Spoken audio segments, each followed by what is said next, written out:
Al banquete que te refieres es un banquete, o sea, después de haber ido a las Higueras y todo, Hernán Cortés tiene que ir a España, que para su juicio de residencia, ¿no? Y resulta que ese juicio de residencia en realidad fue como una forma de elogiarlo, de agradecerle por la conquista. Y entonces, en lugar de ser regañado, es nombrado Marqués del Valle de Oaxaca, ¿no? Y además le consigue el duque de Béjar una sobrina que va a ser su esposa, ¿no? La segunda esposa de Hernán Cortés, Juana de Zúñiga. Entonces, pues ya llega el marqués y el nombramiento es Marqués del Valle de Oaxaca, pero su sede va a ser Cuernavaca, donde va a tener dos ingenios importantísimos, el Axomulco y el Tlaltenango, que van a ser dos ingenios importantísimos. Azucareros, que van a ser los primeros ingenios donde vamos a tener cañas de azúcar y va a haber producción de azúcar, etcétera, que va a ser algo muy importante. Ya, de hecho, en la casa de Hernán Cortés de México había un expendio de azúcar que daba a la calzada de Tlacopan, o sea, la calzada de Tacuba, ¿no? Y bueno, entonces ya es Marqués del Valle de Oaxaca, pero en 1535 llega don Antonio de Mendoza como el primer virrey, ¿no? Entonces, eso fue en 1538, ya había un virrey, ya estaba el Marqués del Valle, y en 1538 se firma la Paz de Aguas Muertas, que era una lucha, una guerra entre el reino de Francia y el reino de Castilla, ¿no?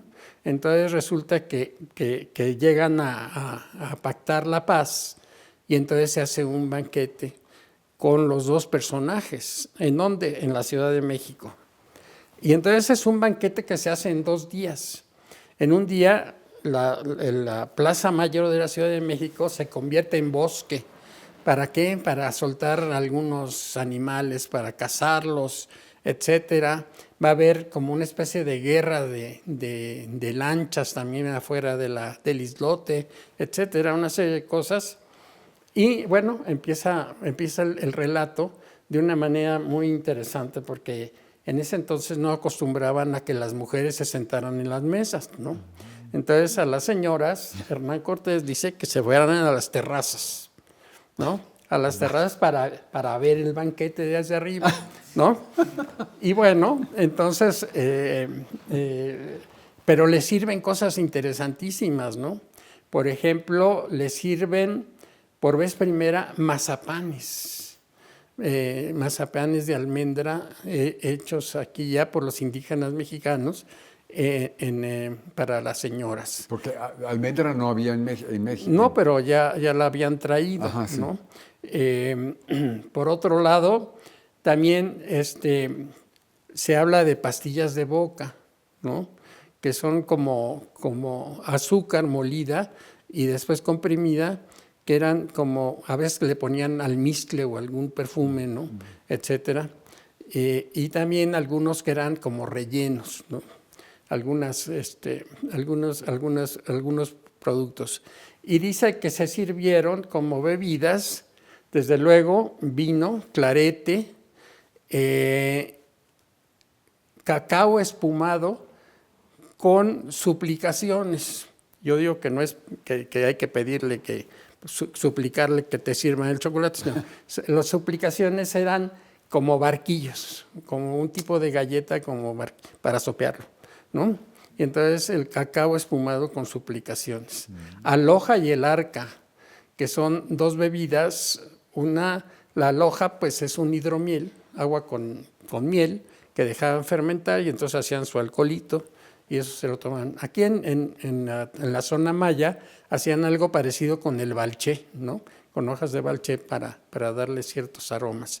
Pero bueno, eso lo hacen simplemente agua con miel, lo dejaban fermentar y entonces lo servían como una bebida fermentada. Y después también el arca, que eso sí, en ningún libro aparece qué es, pero yo creo que como en ese entonces no había mucha ortografía, la palabra helar era como helar sin H, o sea, como de hielo, que era como un raspado, ¿no? Y el arca, pues era como una bebida así muy fría de frutas, ¿no? Entonces, pues todo eso sirvió a Hernán Cortés. Pero hay cosas interesantísimas. Si te vas a la Edad Media, sobre todo en Francia, había, por ejemplo, cuando había una justa, un torneo, o cuando el alférez del ejército tenía que hacer una conquista, entonces hacían el voto o promesa del pavo real. ¿En qué consistía? Bueno, pues se paraba el alférez frente a la mesa y en la mesa ponían un pavo real, ¿no? Y el pavo real, claro, le quitaban todas las plumas primero, lo asaban y ya asado lo volvían a armar, le volvían a poner sus plumas, le ponían el pico y los pies de oro o de plata, ¿no? Entonces es interesante, eso era en la época medieval, pero cuando llega Hernán Cortés, en el banquete sirvieron guajolotes con los picos y pies plateados, o sea, le pusieron guaraches de plata, ¿no? Y además, bueno, sirvieron cabezas enteras, y dice ahí por grandeza, ¿no? Para que no se viera que era demasiado raquítico el banquete, sino al contrario, ostentoso. Cabezas enteras de venado, de res, de diferentes animales y de puerco también, para que la gente empezara a comer sus tacos de cabeza, ¿no? Entonces, pues algo muy interesante, ¿no?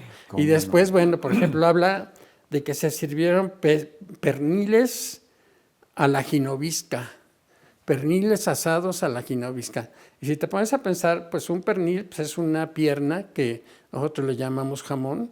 Si tú te pones a asar una pierna de puerco, pues te queda un jamón entero así muy bonito.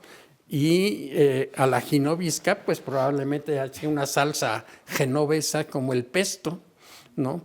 Que por cierto, en la crónica de Fray Diego de Landa, dice, en esta tierra ha crecido tanto